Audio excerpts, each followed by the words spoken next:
بسم اللہ الرحمن الرحیم۔ شروع اللہ کے نام سے جو تمام جہانوں کا مالک اور پروردگار ہے۔ محترم ناظرین، السلام علیکم ورحمۃ اللہ وبرکاتہ۔ آج کا واقعہ حضور کی جدائی پہ بے جان کھجور کا تنا بھی رو پڑا۔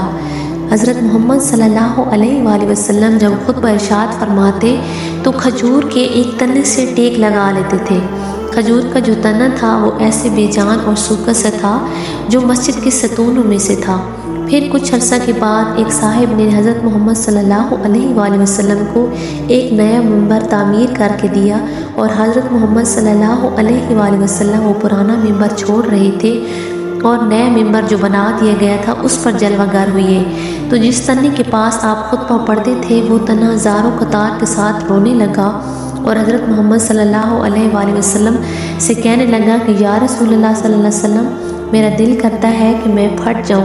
حضرت محمد صلی اللہ علیہ وآلہ وسلم منبر سے اترے اور کھجور کے تنے کو پکڑا اور اپنے سینہ مبارک سے چمٹا لیا تو وہ سسکیاں بھرنے لگا حتیٰ کہ خاموش ہو گیا۔ اس ستون کا نام استوان حنانہ ہے۔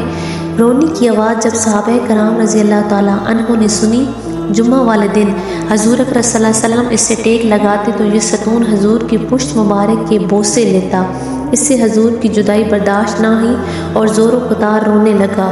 تو حضرت محمد صلی اللہ علیہ وآلہ وسلم نے فرمایا کہ اے بے جان تنے، تو اس جہان میں بھی میرے ساتھ ہے اور آخرت میں بھی جنت میں تو میرے ساتھ رہے گا۔ تو وہ جو کھجور کا تنا ہے، جو ستون، جو سوکھا ہوا پتہ تھا، وہ نبی کریم صلی اللہ علیہ وآلہ وسلم کے ساتھ جنت میں بھی اس کو اس تنا کے دروازے کے آگے لگا دیا گیا ہے۔ جزاک اللہ خیرا کثیرا۔ محترم ناظرین، اللہ پاک سے دعا ہے کہ اللہ پاک ہمیں بھی حضرت محمد صلی اللہ علیہ وآلہ وسلم کی محبت میں جینا مرنا نصیب فرمائے۔ آمین۔